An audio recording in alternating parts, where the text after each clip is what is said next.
I wanted to respond to something that one of the uh, people who was here to do the 1 month retreat, what she wrote.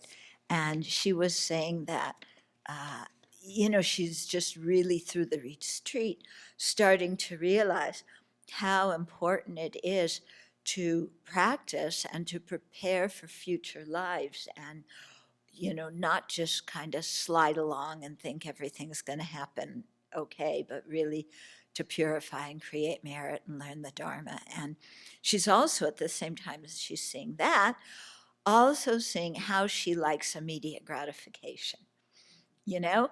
And so that's the 8 worldly dharmas, isn't it? Yeah. How, and I think we're all kind of stuck in this thing of, we see the big picture and it makes so much sense, but yeah, can I have some happiness now too? And maybe a lot of happiness now. Uh, okay. And so that thing of instant gratification is difficult. Okay. So she was asking about that. And so she said, so I wonder, along with these potent meditations on death, should I also train my mind just as diligently to experience immediate virtuous gratification? Okay, as big or bigger than the samsaric gratification. So here's her idea for virtuous gratification. For example, ask myself throughout the day, is this state of mind that I want, that is this, what I have now, the state of mind that I want to have when I'm dying? So to stop throughout the day and ask ourselves that. If the answer is yes, rejoice. Yeah, so give yourself some credit, be happy, rejoice you have a virtuous mind, okay? Have some virtuous gratification from that, yeah?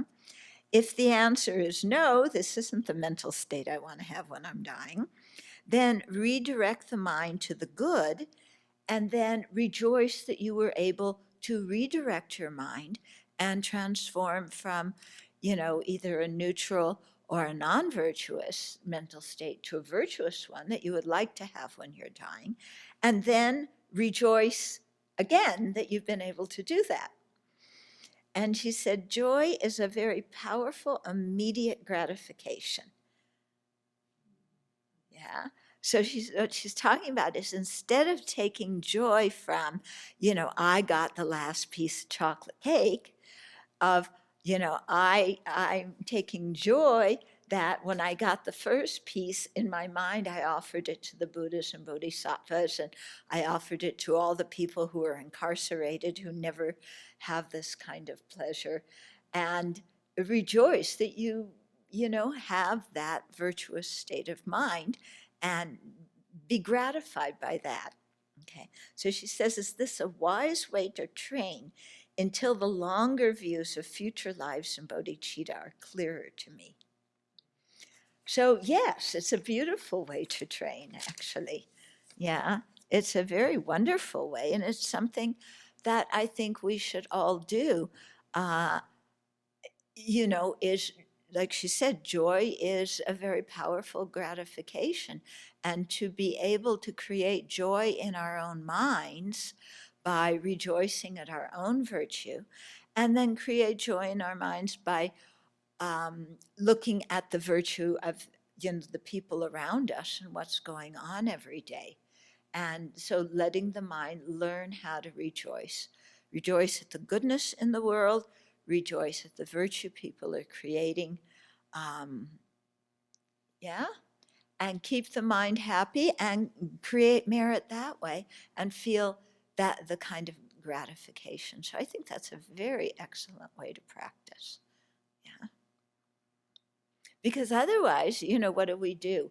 We look at everything and, oh, that's not going the way it's planned, and that isn't working out, and this isn't, and that, and then we get ourselves depressed, and then we get angry, yeah, we get frustrated, and then we speak poorly, we act poorly, we create non-virtue, yeah. So to train the mind to, to feel joy, to realize that joy is not coming from the external object.